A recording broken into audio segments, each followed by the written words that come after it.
ahora pasaremos también a tu parte personal, porque claro, quiero que me expliques mm, cómo, siendo tan joven, has conseguido elaborar todo esto, cómo ha sido tu vida, cómo ha sido tu infancia. Explícame un poco. Pues yo es que soy un caso muy específico de persona y de infancia y de vivencias, ¿no? Yo salí de la escuela convencional a la que vas todos los días ahí con los coleguillas. Salí de la escuela a los 8 años. A los 8 años dejaste de ir a la escuela, Dejé de la escuela, dejé de ir a la escuela convencional, ¿vale? pero no dejé de aprender.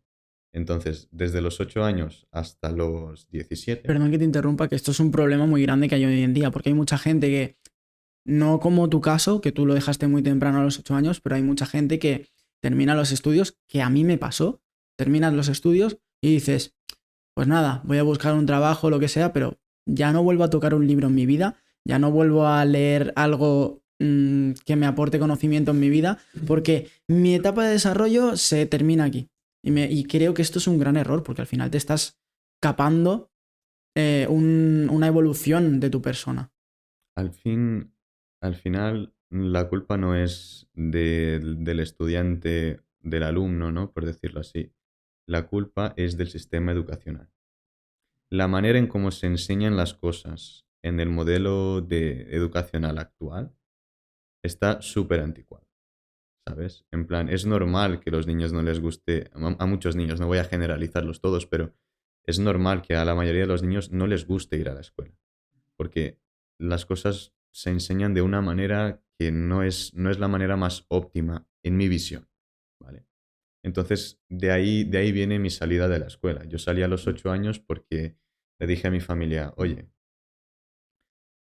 voy a la escuela, me están enseñando cosas que veo que no me van a servir para nada. O sea, entre las cosas útiles que me están enseñando un montón de chorradas que siento que no las voy a utilizar en mi Y vida. tus padres con 8 años decidieron sacarte de la escuela o algo así. Sí, me sacaron de la escuela y empecé a estudiar en casa. Empecé a estudiar homeschooling. Vale, o sea, me imagino que tus padres a lo mejor tenían algo de educación, o sea, eran educadores para poder enseñarte o... No, al contrario, yo estudiaba a distancia. Es decir, tenía mi portátil o justamente utilizaba los portátiles de la biblioteca. Iba a la biblioteca, pum, me conectaba y estudiaba en una escuela a distancia de Estados Unidos. Entonces tenía a mi tutor, mi profesor, que hablaba con él en línea y me decía, Gabri, estas son las tareas que tienes para hoy, de matemáticas, geografía, historia, pim pam, pim pam. Tienes hasta esta hora del día para entregármelas. Y yo, pues vale, pues me iba a la biblioteca o estudiaba justamente desde el portátil en casa, hacía las tareas, se lo enviaba por mail o las escaneaba cuando las hacía en un papel y se lo enviaba a él. Y él las corregía y tal y me respondía con otro mail. Y me imagino que tus padres tuvieron, o sea, tienen que tener una mente muy abierta para entender esto. Mis ¿Cuál es el padres, contexto de tu familia o de tu situación en aquella época? mis padres, pues en la época eran personas con la mente muy, muy abierta.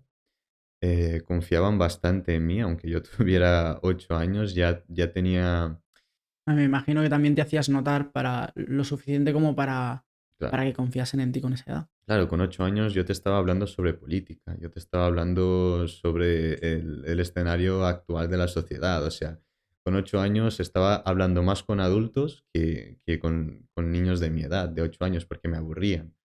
Eh, entonces, como mis padres ya vieron que yo iba un poco adelantado en toda esa cuestión de mentalidad, bueno, tampoco quiero sonar prepotente, pero un poquito de inteligencia también, pues dijeron, mira, vamos a intentarlo. ¿Qué es lo peor que puede ocurrir? ¿Que vuelva otra vez a la escuela? Pues mira, por lo menos lo hemos intentado. Entonces, vengo también de este modo de hacer las cosas, de decir, oye, vamos a intentarlo. ¿Que sale mal? No pasa nada. Volvemos a lo que estábamos antes, pero hay que intentarlo para saber lo que va a pasar, Ujú. ¿no? Tienes que arriesgarte.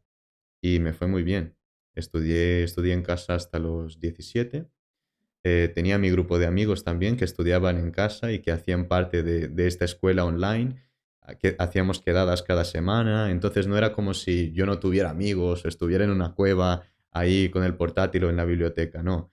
Teníamos nuestro grupo de amigos y familias que también hacían la enseñanza en casa y que eran unos genios. O sea, muchos de ellos estaban presentando proyectos de tecnología, de biotecnología, para ayuntamientos de sus propias ciudades. O sea, eran unos cocos los Claro, chavales. imagino que de ahí, o sea, si tú te juntas con gente que desde siempre ha tenido esa mentalidad emprendedora, tus padres te han criado de una forma muy abierta, al final Sí, tenías como todas las condiciones perfectas, perdón, que me movió el piquero, tenías todas las condiciones perfectas para al final acabar haciendo algo grande, ¿no? exacto. O sea, desde, desde pequeño me enseñaron lo que es todo el mundo de los negocios, cómo funciona el mundo de verdad. O sea, mis padres nunca me hicieron creer en Santa Claus. No, Eh, no has tenido esa época de... no, yo soy un tío que he tenido que madurar muy temprano. Me imagino que a lo mejor serían muy serios, o tus padres, o... No es que eran muy serios, pero eran el tipo de padres que querían prepararme para lo que es el mundo real lo antes posible. Y la verdad que lo agradezco mucho. Agradezco mucho O que... quizá a lo mejor esa parte de la infancia también es algo bonito Sí, es algo que totalmente vivir. bonito, la inocencia, el creer ¿no? en Santa Claus, estas cosas, pero conmigo no funcionaba.